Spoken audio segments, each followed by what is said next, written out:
എല്ലാ മാന്യ പ്രേക്ഷകർക്കും ഒരിക്കൽ കൂടി Kollamkudi traders agro engineering company കർഷകരത്നം 2016 ഒരു പുതിയ എപ്പിസോഡിലേക്ക് ഹൃദ്യമായ സ്വാഗതം. ഇന്ന് അധികം കഥകളൊന്നും നമ്മൾ പറയാതെ ആദ്യമേ തന്നെ നമ്മുടെ കർഷകനെ നമ്മൾ പരിചയപ്പെടാൻ പോവുകയാണ്. ഇടുക്കി ജില്ലയിലെ തന്നെ ഏറ്റവും വലിയ ഒരു പശു ഫാമിൻ്റെ ഉടമയാണ് നമ്മുടെ റോബിൻ എന്ന ഒന്നാമേൽ സ്വദേശി റോബിൻ എന്ന കർഷകൻ. ഈ കർഷകനെ വളരെ ഹൃദ്യമായിട്ട് നമ്മുടെ കർഷകരത്നം 2016 എപ്പിസോഡിലേക്ക് സ്വാഗതം ചെയ്യുകയാണ്. നമ്മുടെ ഒരു സ്ഥിരം പ്രേക്ഷകൻ കൂടിയാണ് കർഷകരത്നത്തിൻ്റെ റോബിൻ ചേട്ടൻ. അപ്പം നമുക്ക് പ്രത്യേകിച്ച് റോബിൻ ചേട്ടനോട് നമ്മുടെ കർഷകരത്നത്തെ പറ്റി പറയേണ്ട കാര്യമില്ല, കാരണം എല്ലാം തന്നെ റോബിൻ ചേട്ടൻ അറിയാവുന്ന കാര്യങ്ങളാണ്.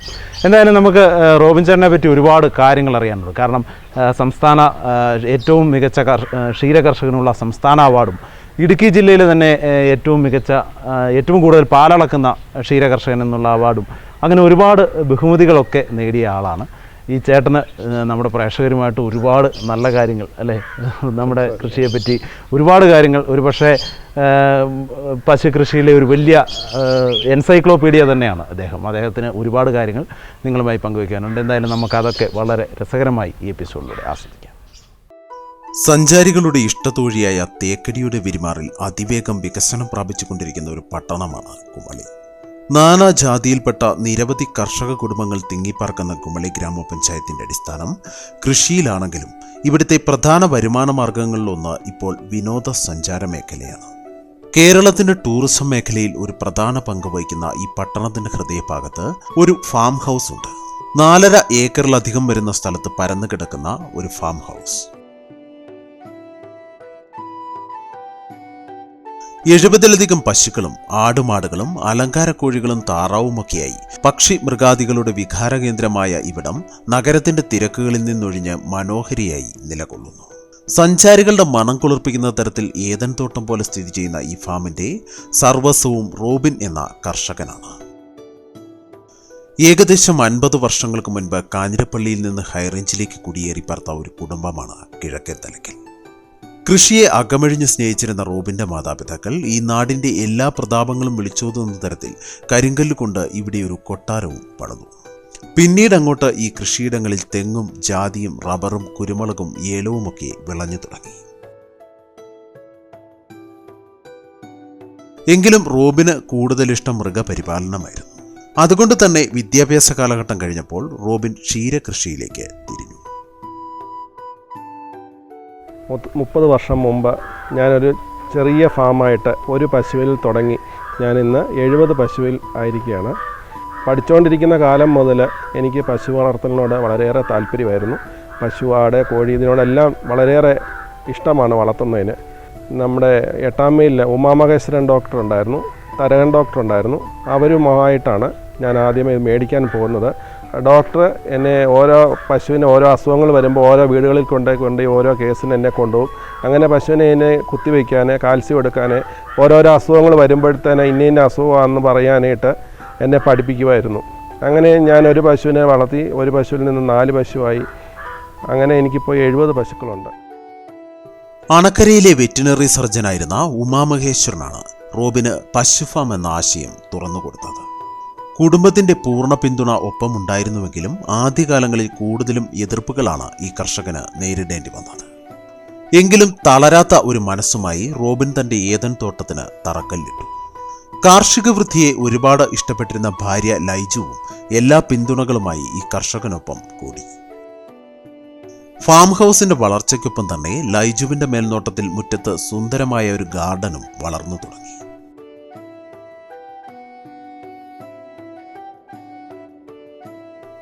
ലോകത്തിന്റെ വിവിധ ഭാഗങ്ങളിൽ നിന്നായി റോബിൻ പക്ഷിമൃഗാദികളെ ശേഖരിക്കുമ്പോൾ ഭാര്യ ലൈജു പുതുമ നിറഞ്ഞ പൂച്ചെടികൾ കൊണ്ട് തന്റെ ഉദ്യാനം അലങ്കരിച്ചു. വിവിധ നിറങ്ങളിൽ നിറയെ പൂത്തു നിൽക്കുന്ന ബൊഫൈൻ മുല്ലയും മാൻട്രി വില്ലയും ഓർക്കിഡും ആന്തൂറിയവും യൂഫോർബിയയും ഒക്കെ ഈ ശേഖരത്തിലുണ്ട്.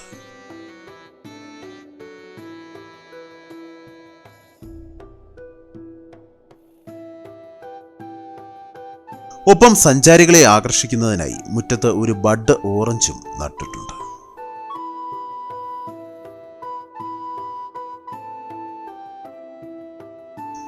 വിശാലമായ ഈ മുറ്റത്തിന്റെ ഒരു വശത്തായാണ് ഭൂമിയുടെ ഐശ്വര്യമായ ഗോമാതാക്കളുടെ വീട്. നല്ല വൃത്തിയോടെ പരിരക്ഷിക്കപ്പെടുന്ന ഈ ഫാമിൽ 2 നിരകളിലായി 70-ലധികം പശുക്കളെയും സംരക്ഷിച്ചു പോരുന്നു.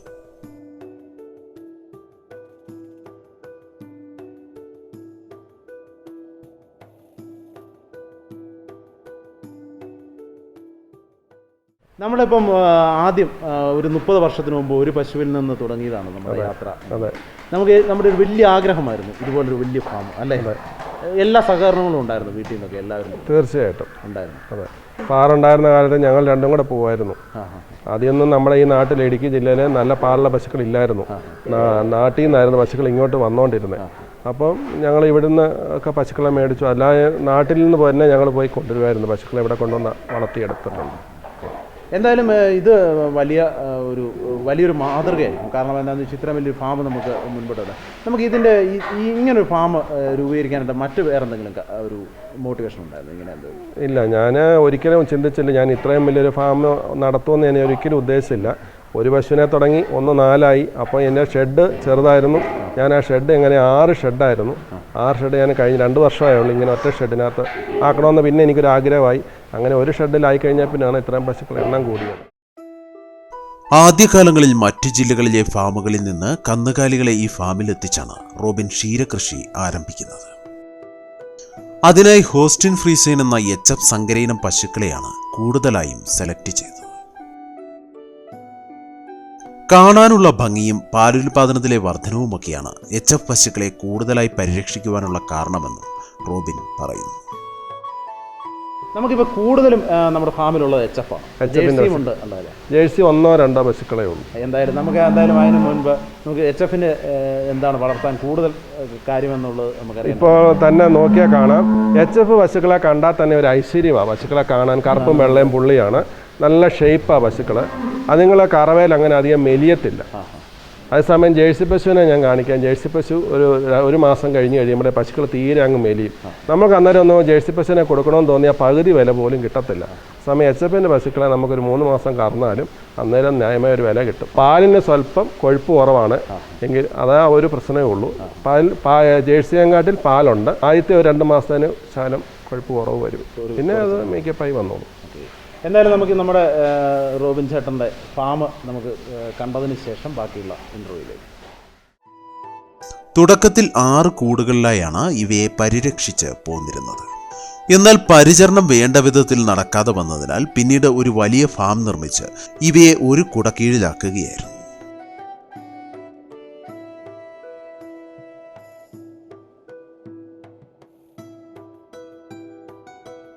നല്ല വായുസഞ്ചാരം കടക്കുന്ന വിധത്തിലാണ് റോബിൻ ഈ ഫാം ഡിസൈൻ ചെയ്തിരിക്കുന്നത്.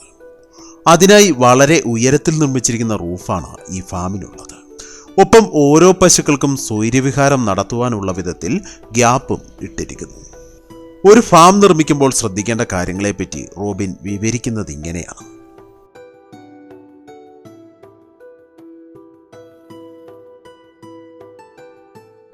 ഒരു ഫാം ഉണ്ടാകുമ്പോൾ പ്രത്യേകമായിട്ട് ശ്രദ്ധിക്കേണ്ട കാര്യങ്ങളൊക്കെ ആദ്യം അതിൻ്റെ ഒരു നിർമ്മിതിയിൽ പശുക്കളെ എനിക്ക് നോക്കുന്നത്, ഞാൻ 2-3 ഫാമുകളിൽ പോയി നോക്കിയായിരുന്നു.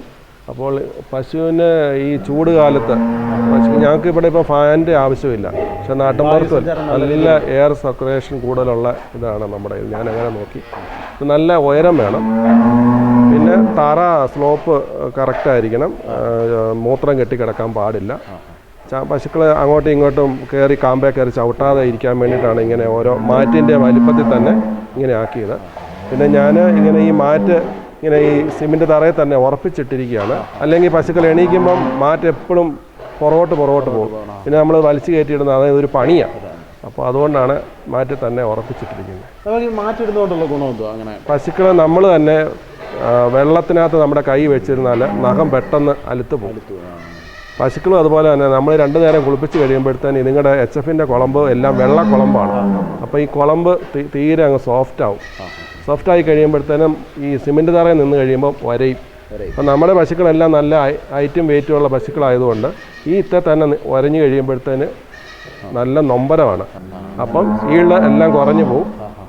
അതാണ് മാറ്റിയിട്ടിരിക്കുന്നത്. വലിയ കാര്യമാണ്. അതിപ്പോൾ എല്ലാ ഫാമുകാരും ശ്രദ്ധിക്കുന്നുണ്ട്. അതെ, തീർച്ചയായിട്ടും. പശുക്കൾക്ക് വെള്ളം നൽകുന്നതിനായി റീഫില്ലിംഗ് സിസ്റ്റം ഇവിടെ ഘടിപ്പിച്ചിട്ടുണ്ടെങ്കിലും ഈ കർഷകൻ അത് ഉപയോഗിക്കാറില്ല. കാരണം ഓരോ പാത്രത്തിൽ നിന്നും അടുത്ത പാത്രത്തിലേക്ക് വെള്ളം കയറുന്നതിനാൽ പശുക്കൾക്ക് രോഗങ്ങൾ പടർന്നു പിടിക്കുവാനുള്ള സാധ്യത കൂടുതലായതിനാലാണെന്നും റോബിൻ പറയുന്നു. അതുപോലെ തന്നെ നമ്മുടെ ഇവിടെ വെള്ളം കൊടുക്കുന്ന ഇത് അതിന് വേണ്ടിയിട്ട് നമ്മൾ ഞാൻ ചെയ്തതാണ്. എനിക്ക് അതിനോട് താല്പര്യം തോന്നിയില്ല. എനിക്ക് എൻ്റെ പശുക്കൾ 2 വർഷം മുമ്പ് കുളമ്പ് രോഗം വന്ന് ഈ പശുക്കൾ കംപ്ലീറ്റ് പശുക്കൾ ഈ കൂട് വെച്ച വർഷം മുഴുവൻ കുളമ്പ് രോഗം വന്ന് മുഴുവൻ പശുക്കൾ നശിച്ചുപോയി. ഞാൻ രണ്ടാമത് ആക്കിക്കൊണ്ട് വന്നതാണ്. അതിനകത്ത് ഇപ്പോൾ 2 പശുക്കൾ ഒഴിച്ച് ബാക്കി മുഴുവൻ പുതിയ പശുക്കളാണ്. ഇപ്പോൾ ഈ റീഫില്ലിംഗ് സിസ്റ്റം നടത്തുമ്പോൾ രോഗം വരാനുള്ള സാധ്യത കൂടുതലെന്ന് പറഞ്ഞാൽ കുളമ്പ് രോഗം കാറ്റിനകത്തൂടെ വായു അങ്ങനെ വരുന്നതാണ്. പക്ഷേ എനിക്ക് ഒരു പശു വെള്ളം കുടിച്ചു കഴിഞ്ഞാൽ എൻ്റെ ഇതിനകത്തുനിന്ന് അടുത്ത ഇതിനകത്തോട്ട് വെള്ളം കയറും. അതല്ലാതെ ആക്കാം, പക്ഷേ എനിക്ക് അതിനോട് താല്പര്യമില്ല. ഇപ്പം നമുക്ക് കുളമ്പ് രോഗം ഉണ്ടായി നമ്മുടെ ഫാമിൽ നിന്ന് പറഞ്ഞു. നമുക്ക് രോഗങ്ങളെ പറ്റി കൂടുതലായിട്ട് അറിയേണ്ടതുണ്ട്. അപ്പോൾ നമ്മുടെ കുളമ്പ് രോഗം ഉണ്ടായെന്ന് പറയാം, നമ്മൾ എന്ത് പ്രിക്കോഷനാണ് ആ ടൈമിൽ? കുളമ്പ് രോഗം നമുക്കിപ്പോൾ 6 മാസം ഇടവിട്ട് ഇഞ്ചക്ഷൻ എടുക്കണം. ഒരു വർഷത്തിൽ 2 പ്രാവശ്യം ഇഞ്ചക്ഷൻ ഉണ്ട്. കുളമ്പ് രോഗത്തിനുള്ള ഇഞ്ചക്ഷൻ അതെടുത്താൽ മതി. വേറെ പ്രോബ്ലം ഉണ്ടാകത്തില്ല. കുളമ്പ് രോഗത്തിൻ്റെ ലക്ഷണങ്ങൾ എന്തൊക്കെയായിരിക്കും? അങ്ങനെ പശുക്കൾ നാക്ക് പുറത്തിട്ട് ഇങ്ങനെ തള്ളി വായിൽ നിന്ന് ഉമിനീരെടുക്കും. പിന്നെ നാക്കയിലെ തൊലി മൊത്തം പോവും. നമ്മൾ പശുവിനെ കറന്ന് കഴിയുമ്പോഴത്തേന് കാമ്പയിലെ തൊലി മുഴുവൻ പോവും. മുഴുവൻ ബ്ലഡ് ആയിട്ട് തന്നെ വരും. പിന്നെ തീറ്റയും കുടിക്കുകയില്ല. വായിൽ നിന്ന് ഇങ്ങനെ ഉമിനീര് വന്നുകൊണ്ടേയിരിക്കും. അപ്പോൾ അത് നേരത്തെ തന്നെ ശ്രദ്ധിക്കണം. വന്നു കഴിഞ്ഞാൽ വലിയ പാടാണ്. പെട്ടെന്ന് തന്നെ സ്പ്രെഡ് ചെയ്യുമോ? പെട്ടെന്നാവും. പിന്നെ ഉള്ളതാണ് അകിട് വീക്കമാണ്. അകിട് വീക്കം വലിയൊരു പ്രശ്നമാണ്. ഇപ്പോൾ എങ്ങനെ നല്ലൊരു പശുവിന് 1 ലക്ഷം രൂപയുടെ അടുത്ത് മാർക്കറ്റുണ്ട് ഇപ്പോൾ നല്ലൊരു പശുവിന്. അകിട് വീക്കം വന്നു കഴിഞ്ഞാൽ ആ പശുവിൻ്റെ ആ ഒരു വർഷത്തെ കറവ അങ്ങ് പോവുകയാണ്.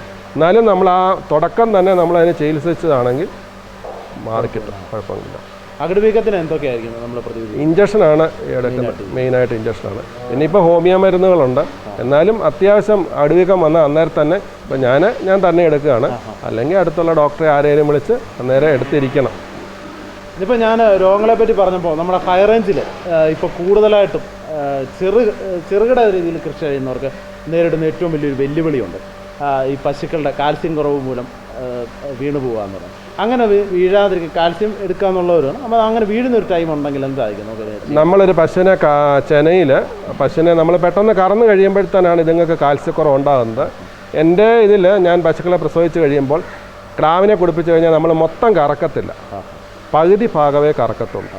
അങ്ങനെ 2-3 ദിവസം കൊണ്ടേ ഞങ്ങൾ മുഴുവൻ തീർത്ത് കറന്ന് വരത്തുള്ളൂ. അപ്പോൾ അങ്ങനെ ഒരു വീഴ്ച ഉണ്ടാകുന്നില്ല. പിന്നെ അല്ലെങ്കിൽ വീണ് പോയെങ്കിൽ നമ്മൾ കാൽസ്യം എടുക്കും. ക്ഷീരകൃഷിയിൽ ഹൈറേഞ്ചിലെ കർഷകർ നേരിടാൻ സാധ്യതയുള്ള ഏറ്റവും വലിയ വെല്ലുവിളികളിൽ ഒന്നാണ് അകിട് വീക്കം. പ്രതിരോധ കുത്തിവയ്പ്പുകളാണ് അതിനുള്ള ഏക പോംവഴി. റോബിൻ്റെ ഈ ഫാമിലെ എല്ലാ പശുക്കൾക്കും സമയാസമയങ്ങളിൽ പ്രതിരോധ കുത്തിവയ്പ്പുകൾ എടുക്കാറുണ്ട്. ക്ഷീരകർഷകർ അത്യാവശ്യം അറിഞ്ഞിരിക്കേണ്ട ചില പൊടിക്കൈകളും റോബിൻ പങ്കുവയ്ക്കാനും മറന്നില്ല. ചെനയിൽ പ്രസവിച്ച് കഴിയുമ്പോഴാണ് ഗർഭപാത്രം തള്ളാറുള്ളത്. അപ്പോൾ ചെനയിൽ തന്നെ പശുക്കൾ ഗർഭപാത്രം തള്ളും. അപ്പം അത് നമ്മൾ നോക്കിയില്ലെങ്കിൽ നമുക്കത് വലിയൊരു നഷ്ടമാണ്, വലിയ നഷ്ടം വരും. ഇനി ഗർഭപാത്രം തള്ളിയെങ്കിൽ തന്നെ ഒരു പശുവിൻ്റെ ഗർഭപാത്രം തള്ളിയെങ്കിൽ അതിൻ്റെ ഗർഭപാത്രം നല്ല കഴുകി വൃത്തിയാക്കിയിട്ട് പഞ്ചസാര നല്ലപോലെ ചുറ്റിയിട്ടിട്ട് നനഞ്ഞ തുണി കൊണ്ട് മൂടിയിടുക, അടുത്ത ഡോക്ടറെ വിളിക്കുക. അതാണ് ചെയ്യാൻ പറ്റുന്നത്. അങ്ങനെ ചെയ്യുന്നതുകൊണ്ടുള്ള ഗുണം, പഞ്ചസാര വിടുന്നതുകൊണ്ട് നീര് വെക്കത്തില്ല, അല്ലെങ്കിൽ ഭയങ്കരമായിട്ട് നീര് വെക്കും.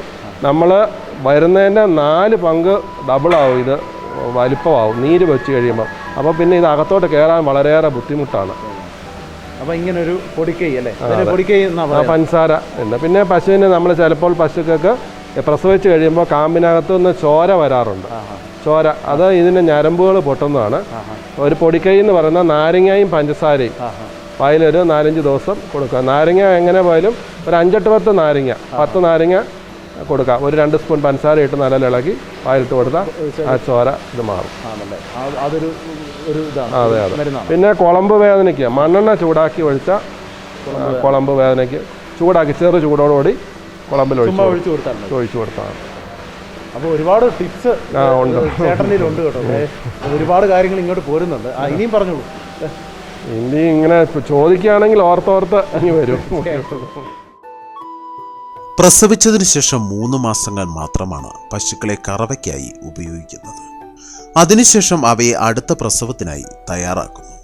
ഈ സമയങ്ങളിൽ പശുക്കൾക്ക് കുടി കുറച്ചു കൊടുത്താണ് പാലിൻ്റെ ഉൽപ്പാദനത്തിലെ അളവ് ക്രമീകരിക്കുന്നത്. എപ്പോഴും ഒരേ അളവിൽ പാൽ ലഭ്യമാക്കുന്നതിനു വേണ്ടിയും ക്ഷീരകൃഷി കൂടുതൽ ആദായകരമാക്കുന്നതിനുമൊക്കെയാണ് ഇത്തരത്തിൽ ഈ കർഷകൻ പ്ലാൻ ചെയ്തിരിക്കുന്നത്. നമുക്കിപ്പം ബ്രീഡിംഗ് ടൈം എത്ര മാസം കൊടുക്കണം? പശുക്കളെ സാധാരണ? പശുക്കളെ ഞങ്ങൾ പ്രസവിച്ച് കഴിഞ്ഞാൽ 3 മാസം കഴിയുമ്പോൾ മതിയളകും. 3 മാസം കഴിയുമ്പോൾ കുത്തിവയ്ക്കും. 3 മാസം കഴിയും. 3 മാസത്തേക്കുള്ള കറവയാണ് മെയിനായിട്ടല്ലേ? മെയിനായിട്ട്. എന്നാലും ഈ പശുക്കളൊന്നും അങ്ങനെ അധികം പാല് കുറയാറില്ല. ചെന പിടിച്ച് 7 മാസം വരെ നമ്മൾ കറക്കും. അപ്പോൾ ഒരു 6 മാസം ആകുമ്പോൾ നിങ്ങളെ കുടി കുറച്ച് പട്ടിണി എന്ന് പറയാം. ആ ഒരു കണ്ടീഷൻ ഇട്ടാൽ പോലും പാല് പറ്റാത്ത പശുക്കളുണ്ട്. അങ്ങനെ ചെയ്തിട്ടാണ് പാല് നമ്മൾ 7 മാസം വരെ കറക്കാവൂ. 2 മാസം അവർക്ക് റെസ്റ്റ് കൊടുക്കണം. അപ്പം ആ റെസ്റ്റ് 2 മാസം നമ്മൾ റെസ്റ്റ് കൊടുത്തില്ലെങ്കിൽ അടുത്ത കറവയ്ക്ക് വരുമ്പോൾ പാല് കുറഞ്ഞു പോകും. അങ്ങനെ പ്ലാൻ ചെയ്യണം. നമ്മളിപ്പം സെമൻ എവിടുന്നാണ്? ഇപ്പം നമ്മളിവിടെ കേരളീ ബോർഡുകാരുടെ സെമനാണ് ഇവിടെ കുത്തിവയ്ക്കുന്നത്. അപ്പം കേരളീ ബോർഡുകാർ തന്നെ ഇവിടെ ഹോസ്പിറ്റലിൽ ഒരു പ്രത്യേക പ്രീമിയം എന്ന് പറഞ്ഞാൽ പ്രത്യേക സെമൻ കൊടുത്തിട്ടുണ്ട്. ആ സെമൻ കുത്തിവയ്ക്കുകയാണ് നമ്മുടെ പശുക്കൾ, എല്ലാ പശുക്കളെയും. നല്ല ഇനങ്ങളൊക്കെ കിട്ടുമോ? നല്ല ബ്രീഡിങ്? അതെ, നല്ല പശുക്കിടാക്കളെയാണ് കിട്ടും. അപ്പോൾ അതിലുള്ള കാളക്കിടാക്കളാണെങ്കിൽ നല്ലപോലെ വളർത്തി നമ്മൾ 4 മാസം നല്ലപോലെ വളർത്തി കൊടുക്കാമെങ്കിൽ അതായത് 100 കിലോയ്ക്ക് മുകളിലാവും. 100 കിലോയ്ക്ക് മുകളിൽ നമ്മളതിനെ വെയിറ്റ്. പിന്നെ അവർ ഡോക്ടർമാർ എല്ലാ മാസം വന്ന് എല്ലാം പരിശോധന നടത്തും. അവരുടെ നോട്ടത്തിലെല്ലാം 100% നല്ല ഇതാണെങ്കിൽ അവരതിനെ സെലക്ട് ചെയ്തെടുക്കും, ടാഗ് അടിക്കും. 3-4 മാസം കഴിയുമ്പോൾ അവർ കൊണ്ടുപോകും. അപ്പം നമ്മുടെ പശുഫാമിനൊപ്പം തന്നെ നമ്മൾ ആട് ഫാമും അങ്ങനെ ഒരുപാട് കാര്യങ്ങൾ നമുക്ക് പശുഫാമിനെ പറ്റി ഇനി കൂടുതലായിട്ട് അറിയേണ്ടതുണ്ട്. ഒത്തിരി കാര്യങ്ങളുണ്ട് നമുക്ക് ചോദിച്ചറിയാം. അതുപോലെ തന്നെ ആട് ഫാമുണ്ട്, കോഴി ഫാമുണ്ട്, അങ്ങനെ ഒത്തിരി കാര്യങ്ങളുണ്ട്. അതിനെപ്പറ്റിയൊക്കെ വിശദമായിട്ട് നമുക്കറിയണം. അതിന് മുമ്പ് നമുക്ക് ചെറിയൊരു ഇടവേള എടുത്തിട്ട് പോകാം. പിന്നെ ഞാൻ അതിന് മുമ്പ് ഒരു ഇതുമായി നമ്മൾ ഇത്ര ഭംഗിയായിട്ട് ഈ ഗാർഡൻ സെറ്റ് ചെയ്തേക്കുന്നത് വളരെ രസമുണ്ട്. ഫ്ലവർ എല്ലാം കൊണ്ടും നല്ല നമുക്കിവിടെ ഇരിക്കാൻ തന്നെ ഒരു സുഖമുണ്ട്. അത് നമ്മുടെ ഒരു ഐഡിയ ആണോ? അങ്ങനെ വൈഫിൻ്റെ ഐഡിയ ആണ്. ഓക്കെ. അപ്പോൾ ഗാർഡനിങ് അതൊരു കലയും കൂടെയാണ്. പുള്ളിക്കാരത്തി തന്നെയാണ് നോക്കുന്നത്. അതെ. എന്തായാലും ഇവിടെ ഇരിക്കുന്ന സമയം നമുക്ക് സമയം പോകുമെന്ന് പറയുന്നില്ല. നല്ല ഭംഗിയായിട്ടുണ്ട്. എന്തായാലും Kollengode traders agro engineering company കർഷകരത്നം 2016 ചെറിയൊരു നമുക്കിപ്പോൾ ഇടുക്കി ജില്ലയിലെ ഏറ്റവും കൂടുതൽ പാലളക്കുന്ന ഒരു ക്ഷീര കർഷകനാണ്. അതെ. ഉൽപ്പാദനം ഏകദേശം എത്ര ലിറ്റർ വരും? ഞാനിപ്പോൾ 1000 ലിറ്ററോട് അടുത്ത് പാലുണ്ട്. 1000 ലിറ്ററിനടുത്ത് പാലുണ്ട്. നമുക്കിപ്പം പാലുൽപാദനത്തിൽ കൂടുതലായിട്ടും പാലുൽപാദിപ്പിക്കാൻ നമ്മൾ എന്തൊക്കെയാണ് ചെയ്യുന്നത്? സാധാ കുടി 3 നേരം കുടി കൊടുക്കുന്നുണ്ട്. കുടിയാണ് മെയിൻ പശുക്കൾക്ക്. കുടി കൊടുത്താലേ പശുക്കൾക്ക് പാലുണ്ടാകത്തുള്ളൂ, കിട്ടത്തുള്ളൂ. എല്ലാവരുടെയും ഒരു വിചാരമുണ്ട് പച്ചപ്പുല്ല് ധാരാളം കൊടുത്താൽ പാല് കിട്ടുമെന്ന്. പക്ഷേ അറിയാൻ മേലാത്തവർ നമ്മുടെ കയ്യിൽ നിന്ന് പശുക്കളെ മേടിച്ചുകൊണ്ട് പോയാലും നല്ലപോലെ ഞങ്ങൾ നല്ലപോലെ പുല്ല് കൊടുക്കുന്നുണ്ടെന്ന് പറയും. പക്ഷെ പുല്ല് തന്നെ പോരാ, കുടി കൊടുക്കണം. കുടി കൊടുത്താലേ പാലുണ്ടാകത്തുള്ളൂ. എന്തൊക്കെയാ കുടി കൊടുക്കാന്ന് പറയുമ്പോൾ എന്തൊക്കെയായിരിക്കും? ഞങ്ങൾ രാവിലെ ഇവിടെ 3 മണിയാകുമ്പോൾ തുടങ്ങും. അന്നേരം പരുത്തിപ്പിണ്ണാക്ക്, KSന്റെ സുപ്രീം പെല്ലറ്റ്, തമിഴ്നാട്ടിൽ നിന്ന് കമ്പ്, ചോളം, മെയ്സ്, ധാന്യങ്ങളെല്ലാം കൂടെ കൂട്ടി പൊടിച്ച് എടുക്കുന്ന ഇതുണ്ട്. അതാണ് കൂടുതലായിട്ട് കൊടുക്കുന്നത്. ഇടുക്കി ജില്ലയിലെ തന്നെ ഏറ്റവും കൂടുതൽ പാലുൽപാദനം നടത്തുന്ന ഫാമുകളിൽ ഒന്നാണ് ഇത്. ദിവസേന 1000 ലിറ്ററോളം പാലാണ് ഈ ഫാമിൽ ഉൽപ്പാദിപ്പിക്കുന്നത്. ഇവ കറന്നെടുക്കുന്നതിനായി 3 കറവ് മെഷീന്റെ സഹായവും റോബിൻ തേടുന്നു.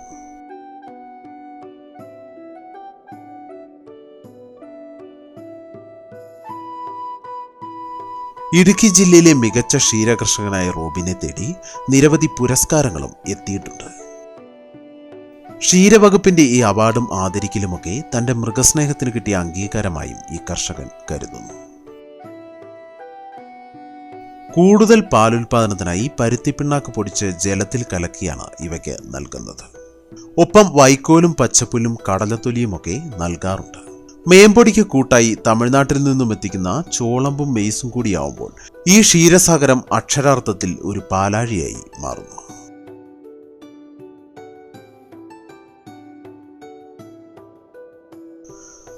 പാലുൽപാദനത്തിലെ വർധനവിന് വേറെയും കാരണങ്ങളുണ്ട്. അവയിലൊന്ന് പശുക്കളെ തിരഞ്ഞെടുക്കുന്ന രീതിയാണ്. നല്ല ഉൽപാദനമുള്ള പശുക്കളെ മാത്രം വളർത്തിയാൽ ക്ഷീരകൃഷി കൂടുതൽ ലാഭകരമാവുമെന്നും ഈ കർഷകൻ പറയുന്നു.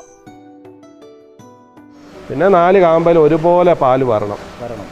അതെ, പാല് ചെതറാൻ പാടില്ല. എങ്ങനെ? പാല് നമ്മൾ കറക്കുമ്പോഴത്തേന് നേരെ തന്നെ പാല് ഫ്രിഞ്ചിൽ നിന്ന് നമ്മൾ അടിക്കുകയാണ്. അതുപോലെ തന്നെ വേണം, പാല് ചെതറി വീഴാൻ പാടില്ല. അങ്ങനെ സംഭവിച്ചാൽ എന്താ അതിൻ്റെ അവിടെ ദശ എന്തെങ്കിലും വളരുന്നത് കൊണ്ടാണ് അങ്ങനെ ചെതറുന്നത്. ആ ദശ വളർന്ന് കളന്ന് ആ മുലക്കാമ്പ് അടഞ്ഞു പോകാൻ ചാൻസ് ഉണ്ട്. അപ്പോൾ അങ്ങനെയുള്ള ചില കാര്യങ്ങൾ അങ്ങനെ ഒത്തിരി കാര്യങ്ങളുണ്ട് പശുവിനെ നമ്മൾ മേടിക്കാൻ. എങ്കിൽ അതെല്ലാം പറയൂ, നമ്മുടെ പ്രേക്ഷകർക്ക് അറിയാൻ ആകാംക്ഷ കാണും. കാരണം അവർ ഇതിനു വേണ്ടി മാത്രമാണ് നമ്മുടെ കർഷകരൊക്കെ കാണുന്നത്. അപ്പം പശുവിൻ്റെ കാമ്പിനെ പറഞ്ഞു, കാമ്പിന് വ്യത്യാസം പാടില്ല. പശുവിനെ കറക്കുമ്പോൾ ഫ്രണ്ടിലത്തെ 2 കാമ്പ് ഒരുപോലെ പാലായിരിക്കും, ബാക്കിലെ കാമ്പിനായിരിക്കും 2 കാമ്പിനായിരിക്കും പാല് കൂടുതൽ കാണാറുള്ളത്. അപ്പോൾ അത് കറക്കുമ്പം 2 കാമ്പും ഒരുപോലെ ഇരിക്കണം. പിന്നെ ഗർഭപാത്രം തള്ളുന്ന പശുവാണെങ്കിൽ പുറകെ സ്റ്റിച്ച് കണ്ടിരിക്കും. അത് നമ്മൾക്ക് നോക്കുമ്പോൾ അറിയാം. ആ ചാണകം ഇടുന്ന പശു നമ്മൾ സ്വല്പം വലിച്ചു നോക്കി അറിയാം, സ്റ്റിച്ചിൻ്റെ ഇത് അറിയാം. സൂക്ഷ്മമായ നിരീക്ഷണ പാഠവും ക്ഷീരകൃഷിയിൽ അത്യന്താപേക്ഷിതമാണ്. പുതിയ പശുക്കളെ ഫാമിലേക്ക് വാങ്ങുമ്പോൾ അത് കൂടുതൽ ആവശ്യവുമാണ്. അതുകൊണ്ട് തന്നെ ഒരു ക്ഷീരഫാം പ്ലാൻ ചെയ്യുമ്പോൾ കൃത്യമായ ധാരണ ഉണ്ടാവണമെന്നും റോബിൻ പറയുന്നു.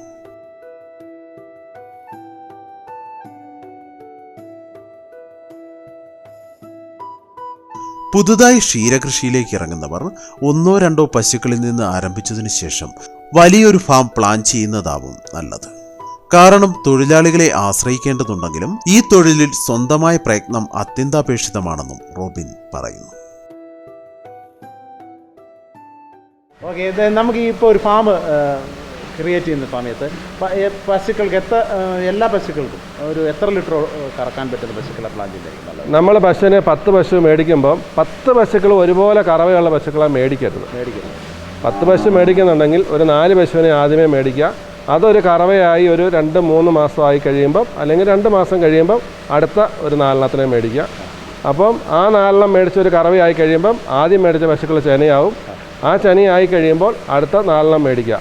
അപ്പോൾ എല്ലാ സമയത്തും ഒരുപോലെ തന്നെ നമുക്ക് ഈ പാല് മെയിൻറ്റെയിൻ ചെയ്തുകൊണ്ട് ഈ 1000 ലിറ്റർ എന്നുള്ളത്. പിന്നെ പശുക്കളെ വളർത്തുമ്പോൾ പശുവിനെ അറിയാം, പശുവിനെ വളർത്തി പരിചയമില്ലാത്തവരുമാണെങ്കിൽ ഒരു പശു അല്ല 2 പശുവിനെ ആദ്യമേ വളർത്തുക. 8 തൊഴിലാളികളാണ് ഈ ഫാമിൽ ജോലി ചെയ്യുന്നത്. അവരുടെ സെലക്ഷനിലും റോബിൻ്റെതായ കണ്ടെത്തലുകൾ വേണ്ടുവോളമുണ്ട്. ഞാനിവിടെ 8 പേരെന്ന് പറഞ്ഞാലും 8 പേരും മലയാളികളുണ്ട്, ഹിന്ദിക്കാരുണ്ട്, തമിഴരുണ്ട്. ഇത് അല്ലെങ്കിൽ നമ്മൾ ഒരു കൂട്ടരെ തന്നെ നിർത്തിയാൽ ഇവർക്കൊക്കെ ഓരോ വിശേഷങ്ങൾ വരുമ്പോൾ എല്ലാവരും ഒന്നിച്ച് ലീവ് എടുക്കും. അപ്പം തന്നെ നമുക്ക് ആളില്ലാതെ വരും. നല്ല ലാഭകരമായി റോബിൻ പരിപാലിക്കുന്ന ഈ ക്ഷീരകൃഷിക്കൊപ്പം ഒരു നല്ല ആട് ഫാമും ഉണ്ട്. ജമുനാപ്യാരി, ബീറ്റൽ, സിരോഹി, ചെമ്മരിയാട് എന്നിവയൊക്കെയാണ് റോബിന്റെ ആട് ശേഖരത്തിലെ താരങ്ങൾ.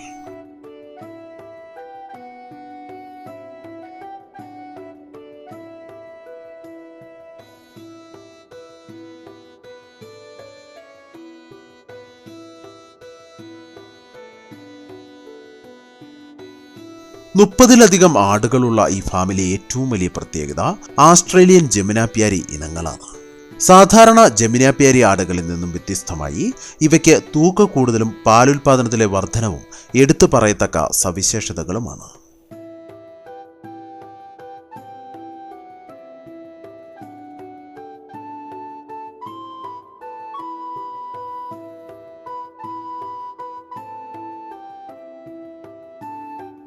നമുക്കിപ്പോൾ നല്ലൊരു ആട് ഫാം കൂടെയുണ്ട്. ഒരു 30-ലധികം ആടുകളുണ്ടല്ലോ നമ്മുടെ ഫാം. ഏതൊക്കെ ഇനങ്ങളാണ് ഉള്ളത്? നമുക്ക് മലബാറി ഉണ്ട്, ജമുനാപ്പാരി, ആസ്ട്രേലിയൻ ജമുനാപ്പാരി, പിന്നെ സിരോഹിയുണ്ട്, ബീറ്റലുണ്ട്. അപ്പോൾ ആസ്ട്രേലിയൻ ജമുനാപ്യാരി അതെന്ത് ഇനമാണ്? ഇത് നമ്മുടെ ആദ്യമേ ജമുനാപ്പാരി ഇറങ്ങിയ ആ ഒരു ടൈപ്പ് അല്ല ഇത്. ഇതിന് നല്ല അത് ഈ കളറല്ല, ഇത് ഒരു ബ്രൗൺ കളർ പോലെയാണ്. പ്രത്യേകതയുണ്ട് അതിന്. കളറും കാണാനും ഷോയുണ്ട്. തൂക്കം കൊണ്ടുപോയിക്കോ. ആട് നല്ല സൈസാണ്. ഈ 30 ആടുകളുണ്ട്. അപ്പം എത്ര ആടുകളെ കറക്കുന്നുണ്ട്? ഞാനിവിടെ ആടിനെ കറക്കാറില്ല, കുഞ്ഞുങ്ങളെ വളർത്തുക എന്നുള്ളതേ ഉള്ളൂ. നമ്മൾ അതിനെ വളർത്തി കൊടുക്കുക എന്നുള്ളത് അതാണ് നമ്മുടെ. ആടിനെ കറന്ന അത് നഷ്ടമാണ്. ആടിനെ കുഞ്ഞുങ്ങളെ വളർത്തി എടുക്കുന്നതാണ് ആടിന്റെ ലാഭം. പിന്നീടുള്ള ഈ ഫാമിലെ ഏറ്റവും വലിയ പ്രത്യേകതയും ആകർഷണവുമൊക്കെ ഈ അലങ്കാര കോഴിക്കൂട്ടങ്ങളാണ്.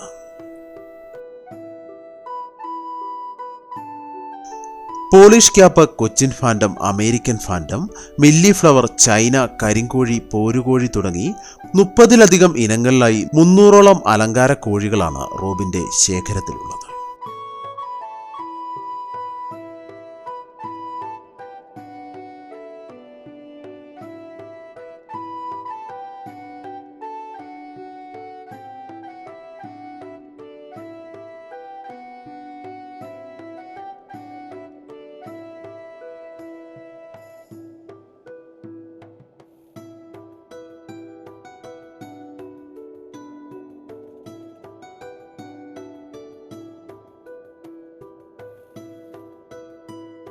ഇവയെ പാർപ്പിക്കുന്നതിനായി പ്രത്യേകം കൂടുകളും റോബിൻ തയ്യാറാക്കി വെച്ചിട്ടുണ്ട്. എങ്കിലും കൂടുതൽ സമയവും ഇവ മുറ്റത്തും പറമ്പിലുമായി കറങ്ങി നടക്കുന്നതും കാണുവാൻ കഴിയും.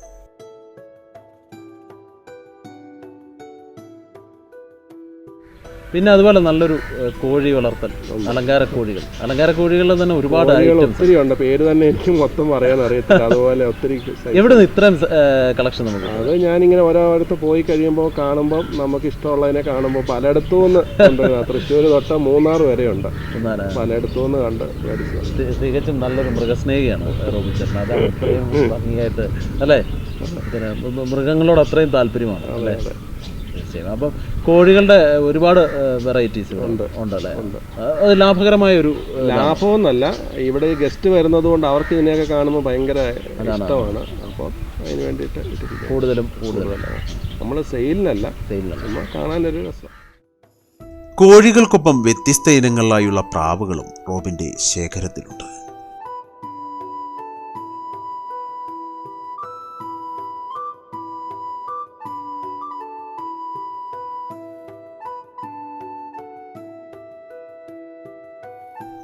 ഒപ്പം 50-ലധികം താറാവിൻ പെറ്റങ്ങളും യമുവും കൽഗവും ഫ്ലൈയിങ് ഡക്കും വാത്തയുമൊക്കെ ഇവിടെയുണ്ട്.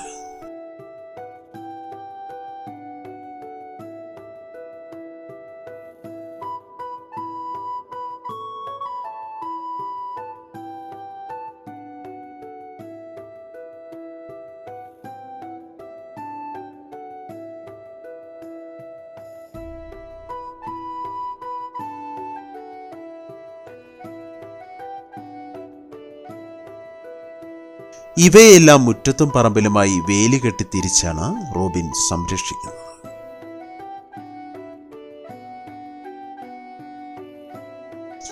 ഈ ഫാം ഹൗസിലെ ഏറ്റവും കൗതുകം നിറഞ്ഞവർ ഈ മുയൽക്കുട്ടന്മാരാണ്. ചുവന്ന കണ്ണുകളും നക്ഷത്രമിഴികളുമൊക്കെയായി ഇവർ ഈ ഫാമിനെ ഒരു പറുദീസയാക്കിയിരിക്കുന്നു.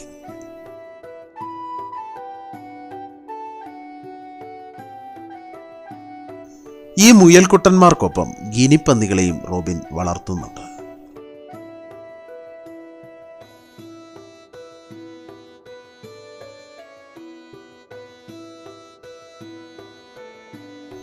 മൃഗപരിപാലനത്തെ ഒരുപാട് ഇഷ്ടപ്പെട്ടിരുന്ന ഈ കർഷകൻ തന്റെ ആഗ്രഹ സബലീകരണത്തിനൊപ്പം ഫാം ടൂറിസത്തിന്റെ വ്യാപ്തിയും മുൻപിൽ കണ്ടാണ് ഈ ഫാം ഹൗസ് ഇത്ര ഭംഗിയായി കാത്തുപരിപാലിക്കുന്നത്. നിറയെ വിദേശ സഞ്ചാരികളാണ് ദിനംപ്രതി ഈ ഫാം ഹൗസ് സന്ദർശിക്കുന്നതിനായി വന്നെത്തുന്നത്. ഞങ്ങൾ ചെന്നപ്പോഴും കുറേയധികം സഞ്ചാരികളെ കാണുവാൻ കഴിഞ്ഞു. ഞങ്ങളുടെ ഈ ഷൂട്ടിംഗ് TV ഷോയ്ക്ക് വേണ്ടി ഉള്ളതാണെന്നറിഞ്ഞപ്പോൾ ഒരു മടിയും കൂടാതെ സ്റ്റീവ് എന്ന ഒരു സഞ്ചാരി ക്യാമറയ്ക്ക് മുൻപിൽ ഫാം ഹൗസിനെ പറ്റി മനസ്സിൽ തോന്നിയത് പറയുവാനും മടിച്ചില്ല. Today to be at the beautiful farm here, to experience all the spices and to see how this natural environment inhabits the animals, and it's interesting to see where all the stuff we're eating in Germany comes from and how healthy and nice this is in this entire environment.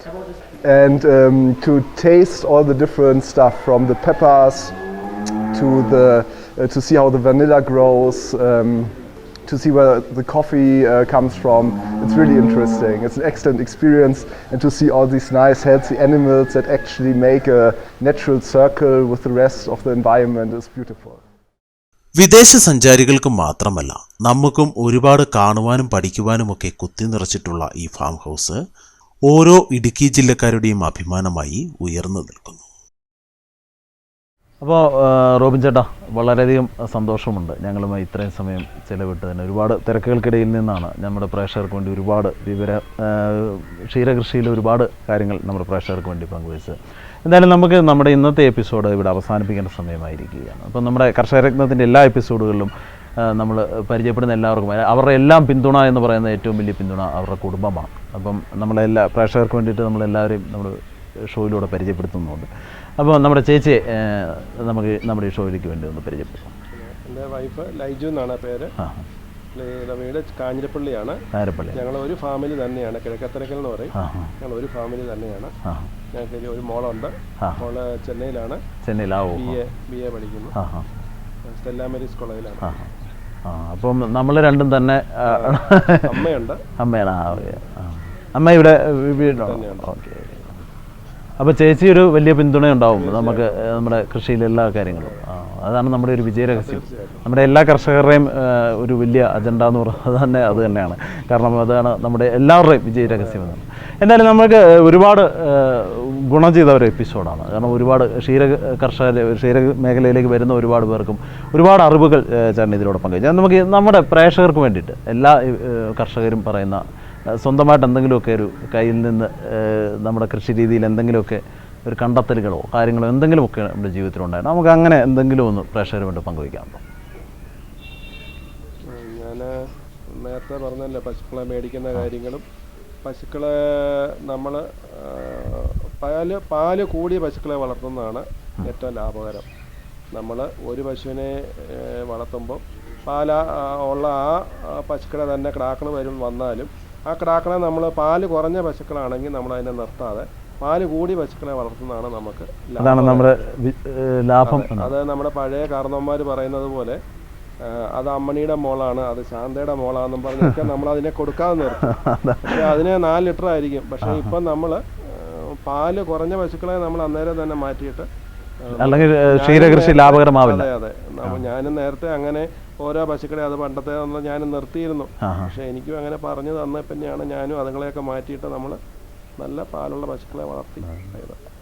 ഞാനും ഇപ്പം അങ്ങനെ തന്നെയാണ്. ഏറ്റവും പാല് കുറവുള്ള പശുക്കളുണ്ട്. നമ്മൾ 8 litre പാൽ വരെ അത് ചെന പിടിക്കുന്നില്ല. 8 ലിറ്റർ പാലേ ഉള്ളൂ നമുക്ക്. പിന്നെ ഞാനത് മുന്നോട്ട് നിർത്താറില്ല. ആ പശുക്കളെ മാറ്റിയിട്ട് ഞാൻ വേറെ പശുക്കളെ മാറിയെടുക്കാറേ ഉള്ളൂ.